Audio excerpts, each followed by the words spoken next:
ગુજરાતના ઐતિહાસિક શહેર પાટણથી આ સમયના સૌથી મોટા સમાચાર સામે આવ્યા। વિશ્વ પ્રસિદ્ધ પાટણની world heritage site Rani ki વાવની મુલાકાતે આવતા પ્રવાસીઓ માટે હવે સારા સમાચાર। પાટણમાં કાયદો અને વ્યવસ્થાને વધુ કડક બનાવવા માટે પોલીસ વિભાગે કમર કસી। રામનવમીના પવિત્ર અવસરે પાટણ જિલ્લાના સિદ્ધપુરના ડીવાયએસપી કે પંડ્યાના હસ્તે પાટણ નવી રાણી કી વાવ પોલીસ ચોકીનું ખાતમુહૂર્ત કરવામાં આવ્યું। સિટી એ ડિવિઝન વિસ્તારમાં રાણીની વાવ પ્રખ્યાત વાવ આવેલી છે। અહીંયા રાજ્યના તેમજ આંતરરાષ્ટ્રીય ઘણા બધા જે વિઝિટર્સ છે એ મુલાકાત લેતા હોય છે। આમની સુરક્ષા છે એ પોલીસની દ્રષ્ટિએ પ્રાથમિકતામાં આવે છે। પોલીસ અધિક્ષક શ્રી પાટણ વીકે નાઈ સાહેબના માર્ગદર્શન હેઠળ પાટણ એ ડિવિઝનના પોલીસ ઇન્સ્પેક્ટર શ્રી કે ભોઈ સાહેબે આજે જે આ કાલકા માતાના મંદિરની સામેની જગ્યામાં ખાતમુહૂર્ત કરી રહ્યા છીએ, આ ચોકી માટે ઘણા લાંબા સમયથી પોલીસ અધિક્ષક સાહેબ તરફથી આ વિસ્તારમાં એક ચોકી કાર્યરત થાય એ બાબતે પ્રયત્નો કરવામાં આવી રહેલા હતા।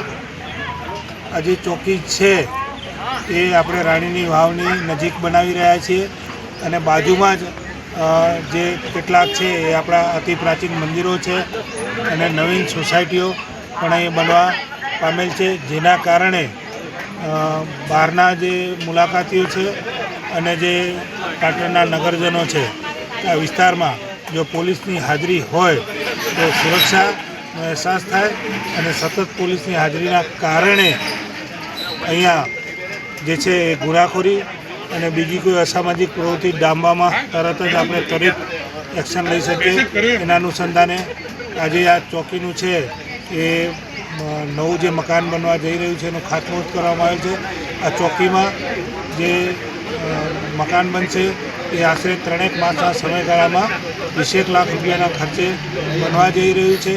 આમાં કુલ 3 રૂમ હશે કે જેમાં અહીંયા જે પીએસઆઈ અને જરૂરી સ્ટાફ મૂકવામાં આવનાર છે એ પીએસઆઈને માટે પોતાની એક ચેમ્બર અને બાકી જે રાઇટરોને એમના માટે ઇન્વેસ્ટિગેશન રૂમ અને જે મુલાકાતીઓ અરજદારો ફરિયાદીઓ આવે એમના માટે એક વેઇટિંગ રૂમ અને જે વોશરૂમ સાથેની આધુનિક સુખ સગવડ સાથેનું જે આ ભવન છે એ પાટણના નાગરિકો પ્રતિષ્ઠિત બિલ્ડરોના સહયોગથી બનવા જઈ રહ્યું છે।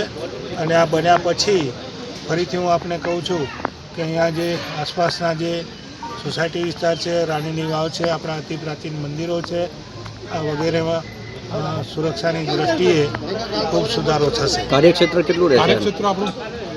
કાર્યક્ષેત્ર ભવન બન્યા પછી એમાં સ્ટાફની નિમણૂક કરવામાં આવશે અને આનો જે છે વિસ્તાર છે એના માટે અલગથી હુકમો કરવામાં આવશે।